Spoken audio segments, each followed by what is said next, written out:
Existe algo no universo que nunca para. Desde o momento em que uma estrela nasce até o instante em que ela morre, há um conflito silencioso acontecendo em seu interior.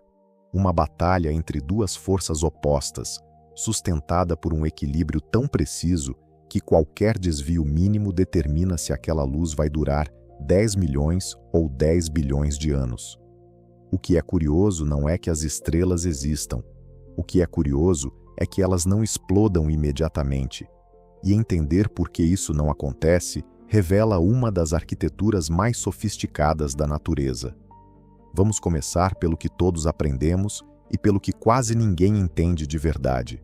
Uma estrela é, na sua essência, uma bola de gás em colapso que aprendeu a se segurar. Isso parece simples, mas a palavra aprendeu é enganosa, porque não há aprendizado nenhum.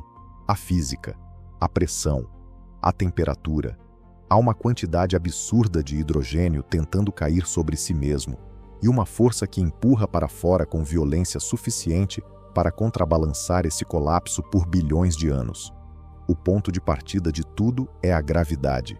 Quando uma nuvem de gás interestelar, chamada de nebulosa, começa a se contrair sob o peso da própria massa, algo inevitável acontece. O núcleo fica cada vez mais denso, cada vez mais quente. Átomos que antes estavam separados por distâncias enormes começam a se comprimir. A pressão aumenta, a temperatura sobe, e em algum ponto desse colapso, algo extraordinário acontece no coração dessa massa em contração. O gás se torna quente o suficiente para os núcleos atômicos colidirem com força suficiente para se fusionarem. Isso é a ignição estelar. É o nascimento de uma estrela. E o que começa a acontecer naquele núcleo muda tudo. A fusão nuclear não é uma metáfora. É um processo físico real, mensurável, brutal. Dois núcleos de hidrogênio, prótons, precisam se aproximar o suficiente para que a força nuclear forte, que age em distâncias extremamente pequenas, supere a repulsão eletromagnética entre as duas cargas positivas.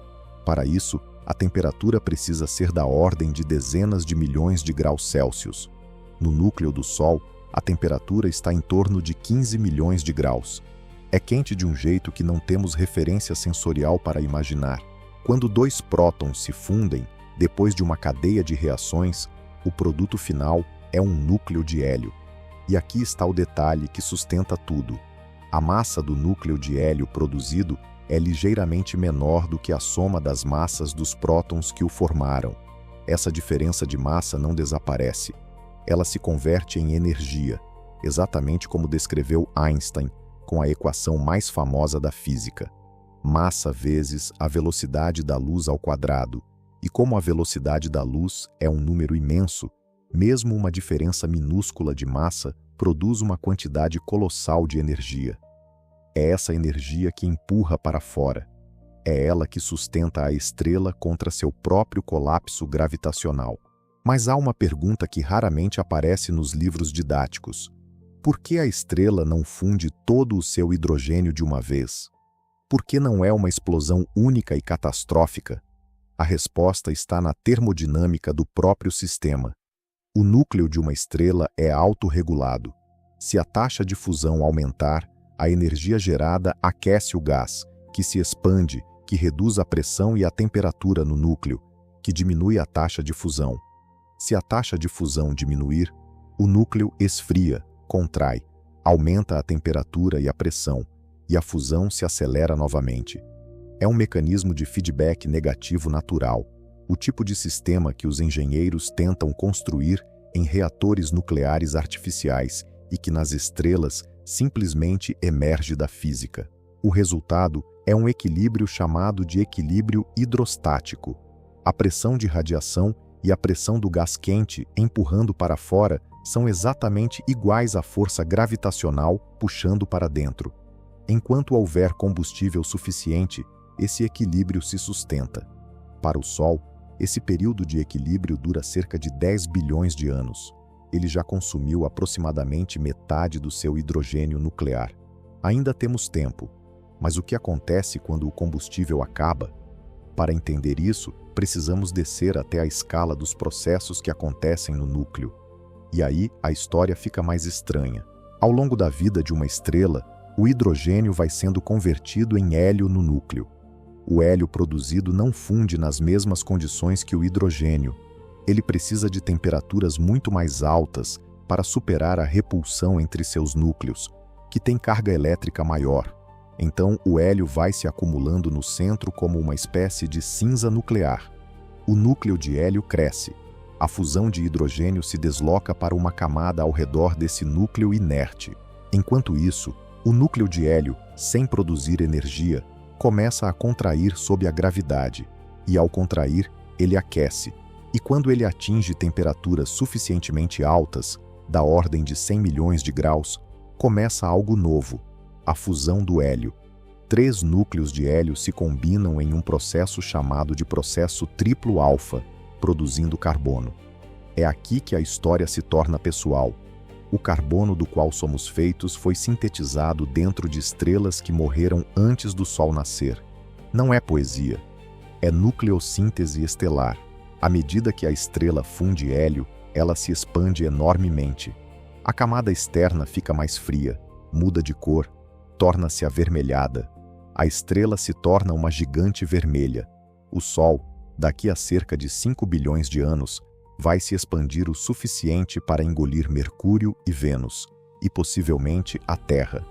O que acontece depois depende da massa, e aqui a física se bifurca em trajetórias radicalmente diferentes. Para estrelas com massa parecida com a do Sol, o processo é relativamente tranquilo em termos cósmicos. Quando o hélio se esgota no núcleo, a estrela não atinge temperatura suficiente para iniciar a fusão do carbono. O núcleo contrai, a camada externa se dissipa no espaço, criando uma estrutura chamada de nebulosa planetária, que não tem relação com planetas, mas tem uma beleza visual que telescópios como o Hubble tornaram icônica. O que resta é o núcleo nu, uma anã branca. Uma anã branca é um objeto extraordinário. Ela não produz mais energia por fusão. O que a sustenta contra o colapso gravitacional agora é um fenômeno puramente quântico, a pressão de degeneração dos elétrons. Elétrons, por serem férmions, obedecem ao princípio da exclusão de Pauli. 2 elétrons não podem ocupar o mesmo estado quântico simultaneamente. Quando a matéria é comprimida o suficiente, essa resistência quântica cria uma pressão que não depende da temperatura. É uma força que não vem de calor, mas da geometria da mecânica quântica. Uma anã branca do tamanho da Terra com a massa do Sol. A densidade é tão alta que uma colher de chá de seu material pesaria toneladas, mas para estrelas muito mais massivas, 8, 10, 20 vezes a massa do Sol, o roteiro é completamente diferente e muito mais violento. Estrelas massivas queimam seu combustível com uma voracidade proporcional à sua massa. Uma estrela de 20 massas solares vive não bilhões, mas apenas milhões de anos. Ela funde hidrogênio, depois hélio, depois carbono, neônio, oxigênio, silício. Cada elemento produzido se acumula em camadas como as cascas de uma cebola, cada camada exigindo temperaturas mais altas para iniciar sua própria fusão. O processo termina com o ferro. O ferro é o elemento mais estável que existe em termos de energia de ligação nuclear. Fundir ferro não libera energia. Ao contrário, consome. Quando o núcleo da estrela massiva é convertido em ferro, a produção de energia cessa abruptamente. Não há mais pressão para sustentar o equilíbrio. A gravidade vence em menos de um segundo. O que acontece nesse momento é uma das coisas mais violentas do universo observável. O núcleo de ferro colapsa de um tamanho semelhante ao da Terra para algo com apenas 20 quilômetros de diâmetro em menos de um segundo. A matéria é comprimida além da densidade de um átomo. Os elétrons são forçados contra os prótons, produzindo nêutrons e neutrinos em quantidades absurdas. O núcleo se torna uma estrela de nêutrons, ou, se a massa for suficientemente grande, um buraco negro. A camada externa da estrela, em queda livre naquele instante, bate contra o núcleo recém-formado e rejeitado com violência inimaginável. A onda de choque se propaga para fora. Os neutrinos, produzidos em números da ordem de 10 elevado à 58ª potência, escapam carregando energia suficiente para impulsionar a explosão. O que observamos da Terra é uma supernova, um evento tão luminoso que pode ofuscar uma galáxia inteira por semanas. E é nessa explosão que a história da matéria se completa. Elementos mais pesados que o ferro, ouro, prata, urânio, platina, não podem ser produzidos por fusão nuclear comum. Eles exigem um ambiente de captura rápida de nêutrons, o chamado processo R. Por décadas, os astrônomos especularam sobre onde esse ambiente existia. Em 2017, o Observatório de Ondas Gravitacionais LIGO detectou a fusão de duas estrelas de nêutrons, e os telescópios que apontaram para aquela direção viram a síntese de ouro e outros elementos pesados acontecendo em tempo real, a confirmação de algo que a teoria previa há décadas. O ouro dos anéis de casamento, a prata dos instrumentos médicos, o urânio dos reatores nucleares, tudo isso tem origem em colisões de estrelas de nêutrons ou em supernovas. Somos, literalmente, resíduos de eventos estelares. Há um aspecto que raramente recebe atenção proporcional à sua importância: os neutrinos. Durante o colapso do núcleo de uma supernova, são emitidos mais neutrinos em poucos segundos do que o Sol emite em bilhões de anos. Esses neutrinos praticamente não interagem com a matéria comum. Eles atravessam estrelas, planetas e corpos humanos como se não existissem. Em 1987, quando uma supernova explodiu na Grande Nuvem de Magalhães, uma galáxia satélite da Via Láctea, a apenas 168 mil anos-luz de distância, detectores de neutrinos no Japão, nos Estados Unidos e na União Soviética registraram a chegada de 25 neutrinos no espaço de 12 segundos. 25 em detectores que continham milhares de toneladas de água purificada. Isso bastou para confirmar modelos teóricos sobre o colapso estelar que levaram décadas para ser construídos. 25 partículas que quase não interagem com nada. E elas mudaram o que sabemos sobre como as estrelas morrem. Existe ainda uma fronteira que a física moderna não resolveu completamente. O mecanismo exato pelo qual a onda de choque de uma supernova consegue sair do núcleo e destruir a estrela ainda é um problema em aberto. Simulações computacionais modernas, rodadas em supercomputadores por meses, conseguem reproduzir o evento, mas com detalhes que dependem de turbulência convectiva no núcleo, de como os neutrinos depositam energia nas camadas externas, de instabilidades que são difíceis de modelar em 3 dimensões. A física está correta. Os detalhes ainda estão sendo refinados. Da mesma forma, a transição entre uma estrela de nêutrons e um buraco negro, exatamente em que massa essa fronteira ocorre, permanece uma questão com incertezas. A equação de estado da matéria de nêutrons, que descreve como a matéria se comporta nessas densidades extremas, é um dos problemas abertos mais fascinantes da astrofísica atual. Ondas gravitacionais de fusões de estrelas de nêutrons estão fornecendo dados novos, mas o consenso completo ainda não chegou. E há algo que talvez seja o mais vertiginoso de tudo isso. Cada átomo de carbono no seu corpo foi produzido dentro de uma estrela. Cada átomo de nitrogênio e oxigênio que você respira passou por um núcleo estelar. O ferro no seu sangue foi sintetizado em alguma estrela massiva que explodiu bilhões de anos antes de o Sol existir. O cálcio nos seus ossos, o fósforo nas suas células, o enxofre nas suas proteínas, todos têm origem em reações nucleares que aconteceram a temperaturas de dezenas a centenas de milhões de graus, dentro de objetos que nunca conseguimos e nunca conseguiremos visitar diretamente. Voltemos ao início. Ao conflito silencioso. O que acontece dentro de uma estrela não é apenas combustão, não é apenas calor, não é apenas luz. É um equilíbrio mantido entre a gravidade que colapsa e a pressão que resiste, E a forma como esse equilíbrio termina determina se o universo recebe uma anã branca fria, uma estrela de nêutrons girando centenas de vezes por segundo, ou um buraco negro que engole luz.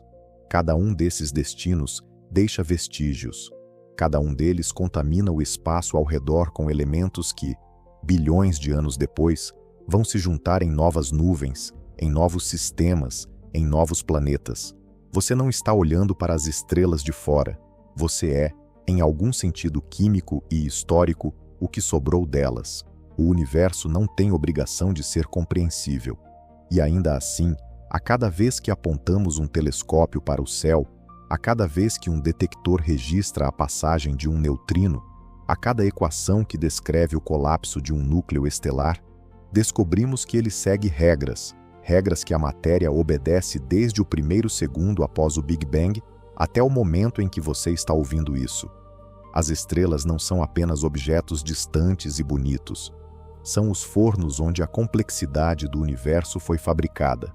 São a razão pela qual existe química, biologia e tudo o que chamamos de vida.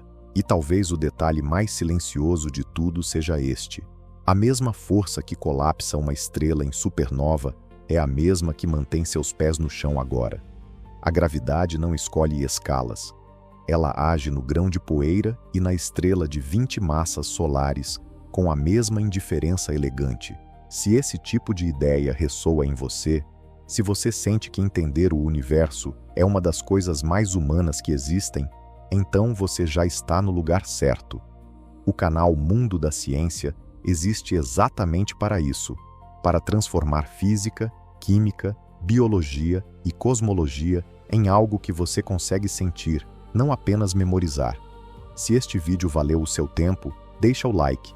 Ele ajuda mais do que parece e faz com que mais pessoas encontrem esse conteúdo. E se você ainda não se inscreveu no canal, esse é o momento. Tem muito mais por vir.